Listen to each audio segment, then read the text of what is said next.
guys, what's going on? It's me, Paterson, and welcome back to a new video. Today I'm going to be showing you a lot of different hacks and tricks within Procreate. And if you don't know what Procreate is, it's an iPad app. You can have any iPad that you've just recently bought, or an iPad that would run Procreate with an Apple Pencil. So something that's got Apple Pencil capabilities, and you'll get a lot out of this video. Whether you're new to Procreate, or whether you're a legend at Procreate, or if you just bought a new iPad, whether you've got the iPad mini, iPad Air with Apple Pencil support, or if you've got the new iPad Pro and you're just looking to learn how to use the app and maybe have that little bit of an edge when using it, then this video is for you. Alright, so if you're ready, get your iPad out, get your Apple Pencil going, start up Procreate, and let's do this. Let's go! Also, if you could help me by subscribing down below, because I know a lot of you guys don't actually subscribe to the channel, which is not good, because most of you are watching this and they're not bothering. So make an account and please subscribe so you never miss a video. So the first hack I'm going to be showing you in Procreate is one that you guys may not know. If you're a logo designer, it's really important to have perfect shapes. Now Procreate, if you don't know, has this ability and this function, which is amazing. So all you have to do is, when you're drawing, get a layer that actually works. When you're drawing a circle with any tool, you can hold it and it will work. No matter how bad the circle is, it will make it into an actual oval or a round shape and keep the thickness of that round shape. And when you let go, you'll see this little bar at the top here. This little bar at the top will allow you to change this into a rectangle, into a quadrilateral, or into an ellipse. Now, what if you didn't want any of them, but you wanted an actual circle? Well, do your best to create a good circle, one that's pretty round, and then press Edit Shape, and then bring it to Circle. Press this to expand it over here to the side, and you've got yourself a full circle. Tip number 2, when you need to fill in a block color like this, drag this in like so, and drop it in, and it will fill that color all the way. Sometimes you might need to do this a bit differently, so when you drag it in, bring it in, and if you hold it, you can have a color drop threshold here. Don't put it to 100, otherwise it will do the whole canvas, but bring it to wherever you need it to be. So now whenever I do a shape that is closed off, it doesn't matter what I do, we can do this. And if we're doing from the first tip like this, we can just do that. Number 3 is guides and grids and everything else that you need. Now the next hack is really simple, and you should do it at the start of any hand lettering art project or draftman's project, logo project, whatever. So the first thing is to go up to the settings icon here, to the wrench, and we're going to go to canvas. Now it has this thing called drawing guide in here. Now you may know this, but you can just press drawing guide, so just press yes on drawing guide, and you may get these 4 weird shapes. Now when you have the 4 guides on here, you may be able to, you may not. Go to edit drawing guide and press 2D grid, and we'll get a 2D grid that we can change if we like. We can change the grid size, we can change the opacity, we can change the color, but not only that, there's 3 other grid places that you could be.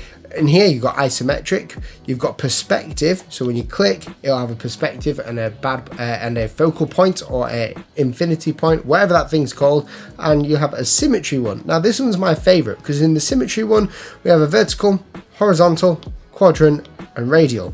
Now if you wanted to go really crazy with mandalas, all you have to do is go find a nice inking brush or whatever brush you want to use, and we can start to create some symmetrical parts to our drawing here, like so. How cool is that? This is actually really good as well if you're trying to create flourishes within your design.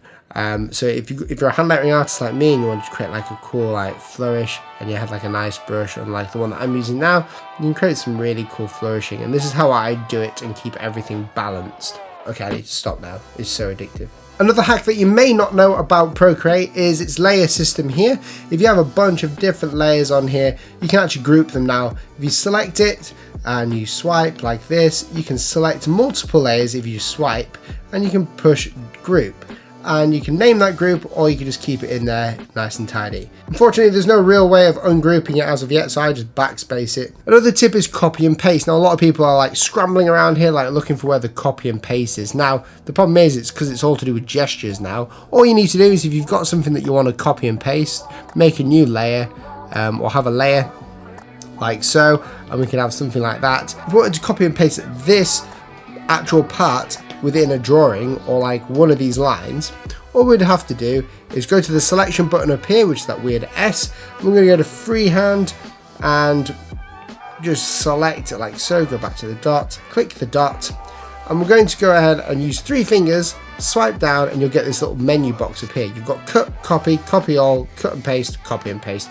We can literally go ahead and put this on a new layer by cut and paste, like so. Now we've got a new layer with this thing pasted on here as well. Now if you wanted to change the orientation of one of these lines here, all you have to do is go ahead and select it like we did before, and when we do that, we press this little button up here, which is the transform tool, and we'll basically have a few different transform ways of doing it. So we can rotate it, we can flip it, we can distort it, we can warp it.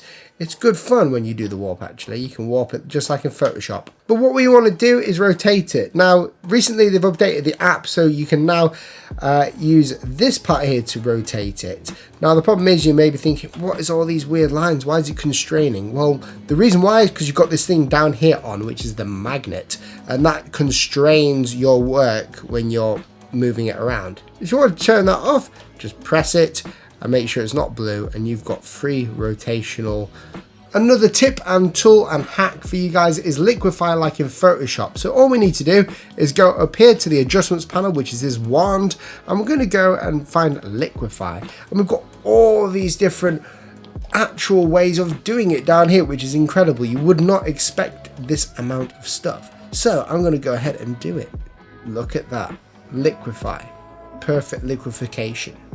But the liquefy tool can be used in many different ways. As you know, you can do it for animation or creative purposes, but I decided to mess around with it. Another tip and hack if you're very new to Procreate is that you can actually change the way that your brushes are. Now you can actually import them as well, but changing them is just as important. Now for here, you can see I've got a dry ink brush. Now when you double click this, you get loads of these weird menus here for changing your brush. Now you have to learn a bit about this, but basically if you're struggling to do some hand lettering that makes it look really nice and smooth, and you're getting something like, I don't know, if you're getting like this weird, you know, it doesn't feel right, it doesn't feel like a pen because it's so, you know, screeny, then all you need to do is go to your brushes panel up here, and when you select your brush, which I've got here, the dry ink, bring up streamline, and what this does is that this basically streamlines your lettering so it smooths it out. So now when I do it,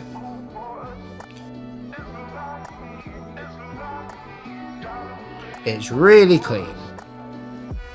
Another tool that you may not know, which could be really handy for you guys, is when you hold down the color button, it will choose your last color that you used.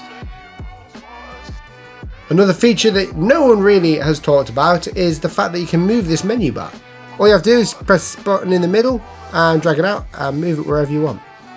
If you've got the new Apple Pencil and the new iPad Pro, so the Apple Pencil 2, you should have this little ridge in your Apple Pencil if you have it. Now, the cool thing about this is that you can map it to different functions. Now, I've got this mapped to pencil and eraser, so this one and this one. So every time I double tap, it's going to map it to the next one.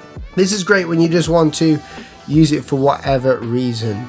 Like for instance, I might want to do this, come away, you know, draw a little note and then come back to it and create a new design.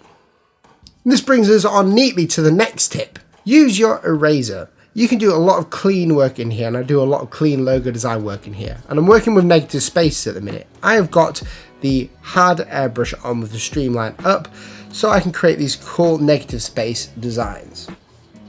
So don't be afraid to use your eraser. Another tip if you're very new to Procreate is that you can actually record what you do on your screen on all the writing that you do. For instance, this piece of hand lettering that I've done, I can show you everything I've done. Go up to the wrench icon, go to video, you can start a live broadcast, you can have a time lapse, you can set the time lapse on or off, and you can replay the time lapse of what you did, and you scrub through using your finger. And you can change this to be a 4K time lapse, I believe, if you want as well. But it's really interesting, another way of showing people how you did your work, and it's great that you can have this in such cool mediums. Another tip for anyone who just wants to show their work to their buddies without opening up each document, if you just bring up and pinch up, I don't know how you say it, but you pinch up and pinch down, you can bring these pieces up in good quality, and you can go through all your work like so, without actually going into them. Another tip that a lot of you may not know is if you swipe to the left, you get share, duplicate, and delete. Makes it easier. And don't do what I'm doing as well. The cool tip that you can do is you can actually drag them into each other and it will create a stack. So I hope you guys enjoyed that video. It was just something that I wanted to do for a while, and I figured instead of asking or answering all the questions that you guys have for me on live streams or on videos, I would just make one to show you all the hacks that I know. So if you guys know any more hacks, leave them in the comments down below and help a brother out. Next time I'm going to be showing you more hacks when it comes to actual lettering, like on here, so you understand a bit more about the process of lettering on objects like this with different pens. A huge shout out to Squarespace for sponsoring this video. Squarespace is an online website maker. I use Squarespace to create my personal and commercial website. I'm a hand lettering artist and a logo designer, and for a living I take commissions for hand lettering and logo design, and I have a lot of people wanting to work with me, and they go to that website to get in contact with me. Don't be fooled, I'm not a website designer, so there was no chance of me ever creating my own website by coding it. So hence why Squarespace is with me now. I actually started using Squarespace before I was sponsored by them, and I'm loving the fact that they're a dedicated sponsor to the channel. So if you're not a wizard at website design and you just want a professional, beautiful looking website that people can go and look at, buy things from, you can have an online shop, contact you with, and to make it personally your own, even when you have a theme on there, click that link down below to get 10% off Squarespace. If you already have a Squarespace website, I'm looking for inspiration to make mine better, so please let me know down below your Squarespace website link and I will go ahead and have a look at it. But guys, thank you so much for watching. If you haven't already, press that red subscribe button, it would mean the world to me. Also, press the like button if you liked the video. If you hated the video and you don't like it, press the dislike button twice, that makes it all better, and turn on post notifications. So if you enjoyed this video, then press that join button and I'll catch you guys in the next video. See you soon, goodbye.